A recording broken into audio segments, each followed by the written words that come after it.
Hi everyone, Cathy Haug. Let's hoop it together with Mighty Hoops. I wanted to give you just a little demonstration on installing brackets. This is probably one of my most questions that I get contacted for. So I'm going to start off with the screws. So you're going to get two different types of screws when you get brackets depending on your hoop. The flat head. So let's see if you can see these. This has a little flat head and the rounded head. Now the flathead screws are going to come up underneath your hoop when you install them.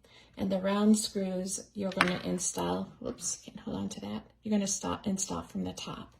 So this one came with the flathead. So I'm going to be installing these from the top or from the bottom of my hoop. And what I like to do, just what works well for me, is I like to insert the center one first, just because then it is the most stable.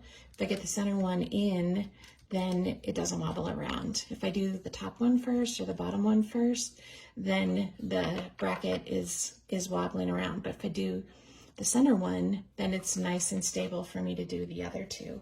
So I hope that makes some sort of sense to you guys. So it really goes quick and easy once you do it.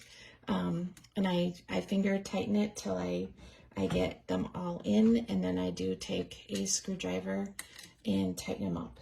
So you can just see literally how fast this is. So now I'm gonna flip it over, and I just put my finger under that nut, and I just lightly tighten this up. I don't go crazy or anything, but just get it tightened. And now I'm gonna do that on the other side. So, and the other thing I do is I just always train myself, warning side is away from me.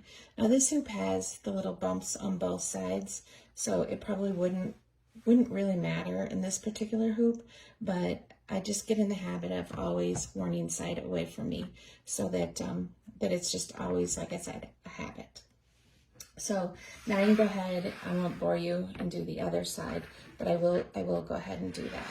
So now the smaller hoops, and this one's already together, but you can see this is a smaller hoop. It came with the rounded screws, so this will go top down. So just to remind you how this is done, if it's a round screw, top down, and if it's a flat screw, then it'll go in from the bottom. And it's sort of kind of logical if you think about it. If it's flat, it's going to be really flat where the two hoops are going to hit together.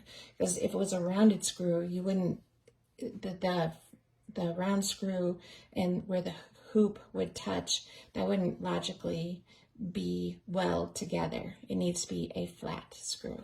So if you can just think about that. So I hope this was helpful in putting the brackets on your hoops when you get them. Just remember, round goes to the top, flat comes up from the bottom. So I'm going to put this in the guide section for you guys, and you can refer to that when putting your hoops together. I know I get a lot of people that are just super apprehensive about doing this, and it's really, really simple.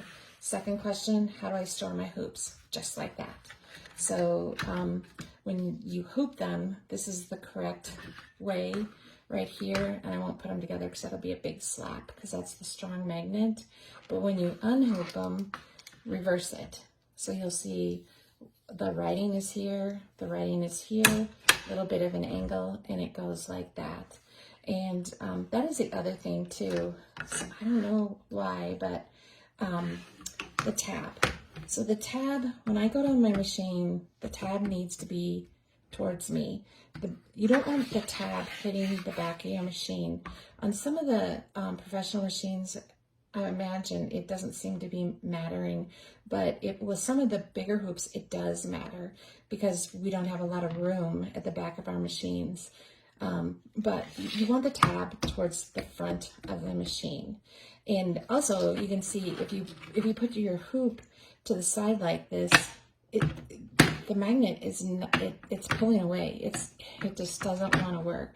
So tab towards me. I'll go ahead and do it. It's going to flap. So that is the strongest magnetic pull. Tab towards me, warning away. So that is kind of like 101 of a 5.5 hoop. And I kind of keep that for all my hoops. It's just, for me, it's really a good practice. And if you just keep this in the good practice of your hoops for all of them, it's just a really great idea. So I'm going to take this apart. My 2 fingers under the little nub right here, my thumb on the tab, my hand right here, push, pull, and twist. It's going to come apart, and then I'm going to store.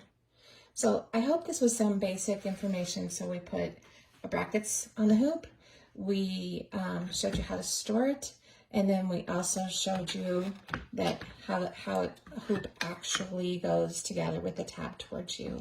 So I hope this was some basic general information for you. Thanks so much for watching, you guys.